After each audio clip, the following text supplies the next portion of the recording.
Esta noche María Cela. Seguimos hablando en esta mesa sobre abuso sexual infantil. Es un tema importante, es un tema sobre el que debemos educarnos todos. Adultos, adolescentes y hasta niños. Yo, por lo menos, con todos mis hijos cuando pequeños, siempre les hablaba. Sus partes privadas, claro. La persona que no es papá, que no es mamá, incluso ni a mamá ni de papá. Parte privada es parte privada. Ahora, mi pregunta, ¿por qué de ese conjunto de niños que hablábamos, de esa estadística tan alta de niños que han sido víctimas, adultos que han sido víctimas en su infancia, cuántos denuncian? ¿Qué porcentaje denuncia en general? Aquí realmente yo creo que no se puede, no podemos hablar de cifras de nada. Lamentablemente el país tiene un tema con el tema de la cifra, valga la redundancia. Ahora, sí te digo lo siguiente, hay un porcentaje muy alto de niños que nunca denuncian por el tema de la vergüenza, porque es muy difícil tú decir que tú fuiste parte de algo que tú mismo sientes que lo hiciste mal, y sobre todo porque tú estás obedeciendo a un adulto y a ti lo que te enseñaron fue a obedecer. Ese es uno de los factores que se está trabajando mucho en el tema de abuso, y sobre todo cuando el niño no presentó ningún tipo de reacción de violencia. Cuando fue un niño pasivo que dejó que las cosas sucedieran, es un niño que normalmente se siente que fue parte de y fue un culpable, precisamente porque lo que hace el victimario es causar excitación y promover la curiosidad en el niño. Yo hablaba hoy con un adulto que me dijo, a mí eso no me causó trauma, fue a los 8 años y yo me lo disfruté y yo iba por más. Y yo le dije, tú no sabías lo que tú estabas, no sabías lo que tú estabas sintiendo, eso es lo que tú crees. Claro que es imposible que un niño de 8 años quiera eso. Pero yo pienso que es importante también, mira, la tipología de cómo ocurre el abuso y quién perpetra el abuso, es el que va a afectar, es que va a tener afectación.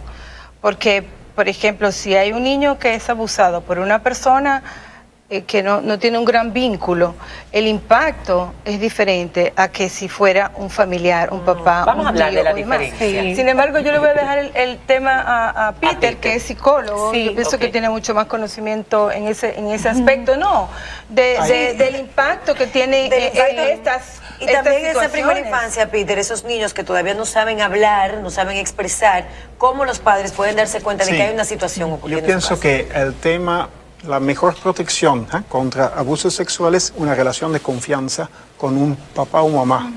Así que todas las investigaciones del mundo muestran lo mismo. Cuando hay abuso es porque hay una falta de confianza, lo que permite que el niño o niña abusado no se atreve a decir o dice una cosa y no lo creen. Y dicen, tú te inventas, eso no puede ser, deja este show. Así que muchos niños y niñas que no le sí creen hablan, el padre. pero el papá o la mamá no lo creen. ¿Por qué? Porque es un familiar muy cercano, es mi esposo, marido, o su novio. Exactamente. Pero no, yo pienso que no necesariamente lo dice, no. Pero hay conducta. Hay conductas. Conductas. Que si los padres están bien, Claro que sí. bueno, es que de pronto si tú tienes un niño que está bien en la escuela, por ejemplo, y comienza a tener retraso en su escuela, problema de alimentación, de sueño, de comportamiento, triste o hiperactivo o agresivo. Distinto. O sea, dependiendo de la edad, el comportamiento va a ser diferente. Y entonces el papá o mamá tiene que detectar este cambio y hace una pregunta, y en este momento que hay una posibilidad de decir qué está pasando. Perdón, también hay algo importante, y en educación sexual lo veo mucho cuando trabajo con niños. Un niño de 5, 6, 7 años que me esté preguntando de sexo anal, que esté hablándome, por ejemplo, de sexo oral, que me esté hablando de una conducta hipersexualizada, que si, por ejemplo, pongo la imagen y estoy educando en base a las partes privadas, que normalmente utilizamos láminas del cuerpo y el niño se tapa los ojos y comienza a llorar, son reacciones que a nosotros los educadores nos entrenan para identificar un posible abuso. Lo veo con frecuencia, no con tanta frecuencia, pero lo veo. Y he tenido que identificarlo, y cuando nos vamos al fondo del asunto, hubo algún tipo de abuso. Una cosa que me gustaría que no quedara dando vuelta en este asunto es la voluntad de la víctima en estos casos no importa. Entonces yo quiero ser muy claro. Sí, claro. Sí, O por sea, favor. porque si no dice, no, es que ella quería. No, por Dios. no, Por favor. que la muchachita de 13 años quería porque ya parece una adulta. No, eso es abuso Pero hay sexual. personas que todavía Claro. dicen que un niño de 8 años Claro. puede No. buscar, Consentirse. ir a buscar eso porque le gustó. Que O sea, la ignorancia por es atrevida, favor. parece. Lamentablemente. No, pero es que es importante porque gente nos está viendo. Es decir, miren, nunca un abuso sexual es consentido cuando se trata de un niño. Cuando se trata de una niña, nunca es consentido. Los tipos penales, el abuso sexual Claro que está que en el sí. Código de Niñez, exige solamente una diferencia de 5 años entre las dos personas. No exige que la niña o el niño acepten. Entonces, eso tiene que quedar muy claro. Y es muy importante porque muchas veces la gente del entorno no los ve como abuso y lo justifica. Y dice, no, porque le tocó la lotería a esa niña, a su familia. O ella así que quería, busca- mírala cómo se sí, viste, claro. mírala cómo se ponía, lo buscaba, Y entonces, ella lo buscaba. a ella o a su familia, Pero porque la familia muchas veces le apoya en ese tipo de Claro, situaciones. sobre todo en las Mira, uniones. yo quiero también aclarar, fíjate, yo pienso que el tema también es por la confianza que o por esa falta, yo siempre digo que hay que tener la sospecha sana, ¿no? Hay muchos padres que son que tienen mucha confianza con las personas. Por ejemplo, yo traté un caso de una niña que fue abusada por un taxista. Es una niña de 8 años que fue y que la mamá lo mandaba con un taxista de una compañía. Y esa niña comenzó a dar manifestaciones posteriormente en la escuela. Entonces, ¿cómo los padres? Pero no se atrevió a decirle a su No mamá. lo verbalizó, no lo verbalizó. Ella comenzó a tener Tenía miedo. transformación. Porque es que Cambios los niños no lo conductuales. dicen. Porque es que ellos están confundidos. En shock, están en Ellos no shock. saben qué es lo que está pasando. Ellos sospechan que algo no está bien, Sí. pero no tienen certeza de lo que está pasando y comienzan a tener cambios de conducta. Esta niña comenzó a tener un cambio de conducta. En un momento dado, la niña ya, pienso que en una situación de no poder manejar lo que le estaba pasando, dijo, yo tengo un secreto. Y a partir de la palabra secreto se comenzó a investigar. Es casi Entonces, un grito desesperado de Claro, pregúntame, y por hay favor, muchos pregúntame. niños que Sí, sí. tienen Así es. manifestaciones de pidiendo ayuda y que los adultos no lo ven. Y Entonces no es un poco captan. también Qué bueno pedirle a los papás que Claro. desconfíen de todo el De mundo. todo Yo el digo, mundo. la desconfianza todo, sana. de todo el mundo. De todo el Empoderar a mundo. los Y cuando hijos. tú y sobre todo proteger el entorno de tus hijos. O sea, las personas que están alrededor de tus hijos, tú tienes que saber quiénes son y sobre todo ponerle distancia y enseñar a los niños también. A que no hay amigo secretos, no hay secretos. O un amigo Con de mamá, mi con papá mamá que secretos venga, y secretos malos. o un amigo de mi Siempre papá hay. que venga y que me quiera cargar o que me quiera besar o Y que tú me sabes- quiera tocar mis partes Y íntimas. sentarte la Que- pierna, siendo una niña. Claro. ¿Por qué? En Yo el- quiero en el decir medio. algo que no tengo un poco una opinión diferente.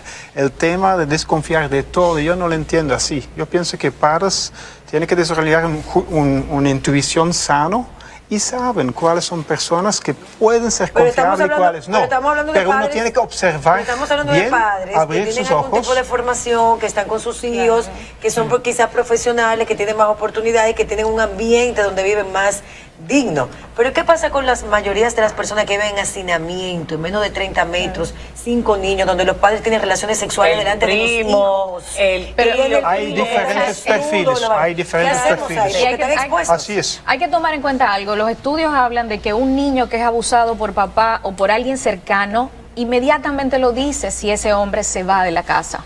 Se ha reportado casos de ¿Cuándo inmediatamente. se va? Cuando se va, el niño casi siempre se acerca y se desahoga. Y se han visto muchos casos interesantes. Porque la víctima manipula de una manera Claro. muy fina y sobre todo cuando Le la hace relación... sentir culpable, incluso hace sentir que sus padres pueden estar en peligro. Y no, si él denuncia. es porque él dice, no voy a mantener la casa si tú lo dices. Ahora, ¿qué pasa? Voy a golpear a mamá. ¿Qué- O sea, esas son las cosas que normalmente ¿Qué utilizan. pasa el Claro. AINE y los expertos en la conducta? Cuando el niño se atreve a hablar, se lo dice a algún adulto de confianza, ya sea un maestro, su mamá, su abuela, alguien se lo dice, y no pasa nada, y no se le hace creen. nada, y no le creen. ¿Qué pasa con ese niño? Yo pienso que eso es lo que vemos, pienso que las personas que trabajamos en la práctica con estos casos, nosotros estimamos que ni una por 10 de los casos realmente llega a justicia. Mucho menos. pero ¿qué pasa con ¿Por ese qué? niño, como dice Porque Diana? en un momento alguien habla, pero luego en general hay mucho miedo.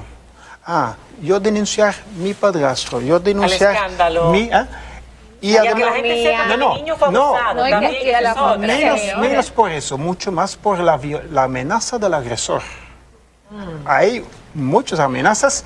Esos hombres pero hay un dato matan. importante. Sí, que hay mucha violencia. Pero también Y se atreven a hablar. Eso depende Hay muchas de- niñas, por ejemplo, que hablan la primera vez en la fiscalía, hablan claro, pero luego el sistema judicial exige que después de X meses hay una segunda entrevista.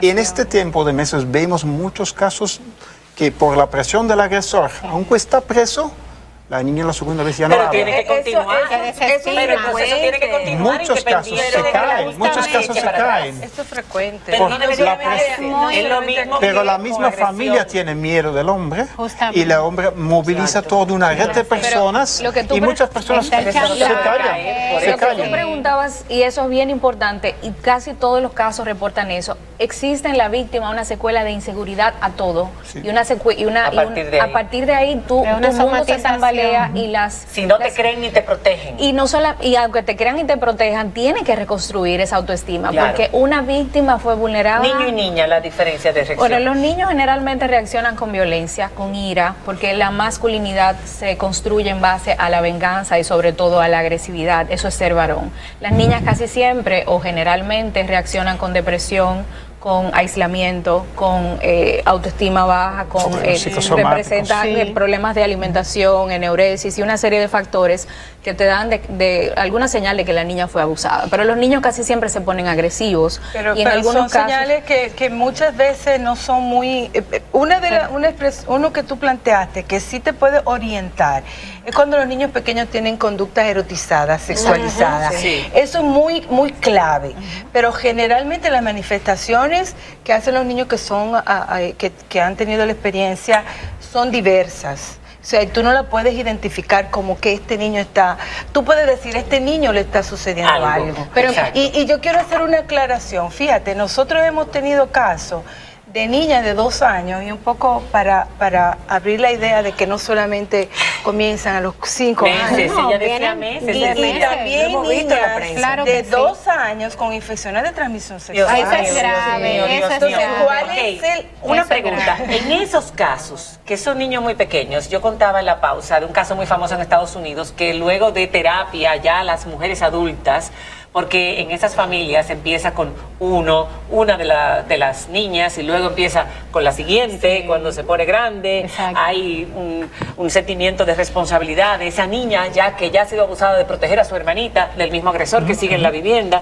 Y bueno, pues estas niñas descubrieron en terapia que había sido abusada por su papá cuando era muy pequeñita, pero ¿cómo hacía? Ya se había ido al subconsciente todo ese recuerdo y estaba supuestamente enterrado debajo de capas y capas y capas de olvido. Y luego al sacarlo, la otra también salió y fue juzgado, un señor mayor ya, adulto. ¿Qué A lo mejor hace? muy honorable. Exacto. Sí. ¿Qué pasa? ¿Qué pasa con esa criaturita de 2 años que no se acuerda? Yo no me acuerdo las cosas que me pasaron a los 2 años, me pudieron haber pasado. Sí. Reacciona, si ha sufrido el trauma del abuso físico, sexual, le va a salir, aunque no lo recuerde, en su comportamiento, en su conducta. Mira. Eso me lo van a responder cuando regresemos de la pausa y más, porque ya hay mucha gente comentando. Este es un tema que da para más de una mesa, ya lo vemos. Ya regresamos.